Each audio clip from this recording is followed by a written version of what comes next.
topic that we're going to look at today is research. I guess in an ideal world it would be much better if before we even started our business that we knew exactly what competitors were experiencing in the market we're about to get into. It may well be that there are already a number of people who are providing the same services or products in any given area, and it may be worth us looking at those particular products and services to find out whether our business stands a good chance of being successful.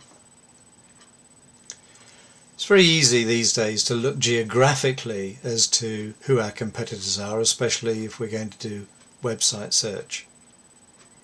We can actually put in the words that would lead people to find the services we're going to provide before we actually put our website together. Before we launch our company, I hope, or before we launch our business.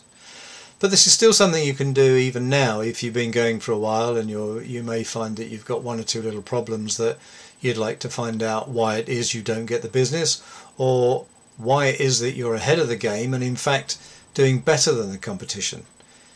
The secret is to know your competitors.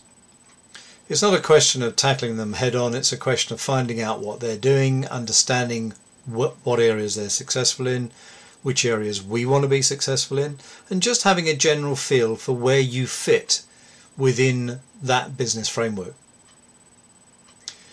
You should consider the quality of the service that you're giving, the type of products that you're providing to that particular customer market. You also need to know where the financial levels are. Are you too expensive? Are you very busy all the time? Is it because you're too cheap? Is it because your products and services are not being charged at a higher level? It may well be that it's a good chance to research your position every 2 or 3 years, or even more frequently if you can afford the time, just to make sure that you know where you fit, you know where you are as against the people that you're trading against and vying for business from.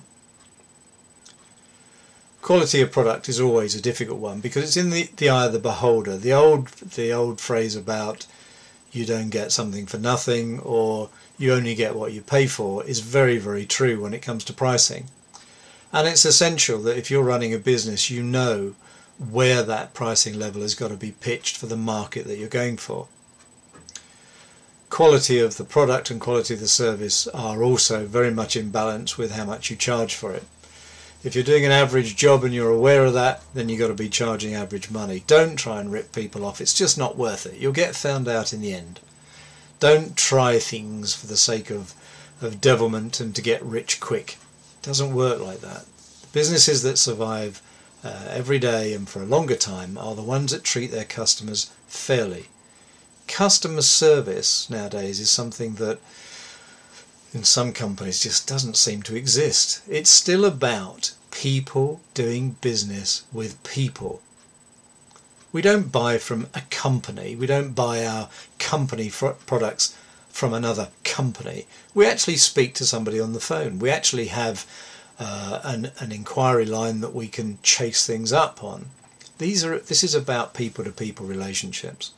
So getting all this right is very, very important. If you want your company to live a long time and produce a good average turnover, that's better than going for what I would call a quick sting.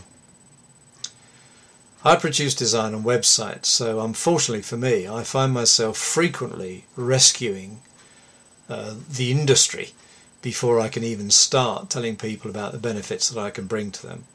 Too many people think that they can use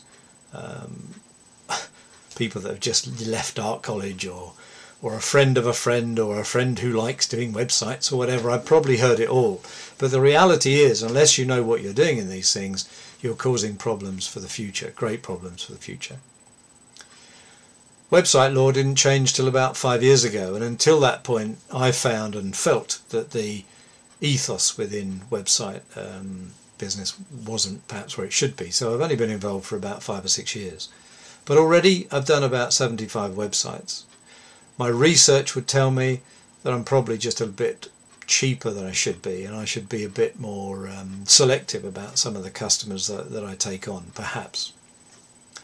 It's very difficult trying to please everybody, but research, believe me, is the answer. Know where you are, know where you fit. Until next time.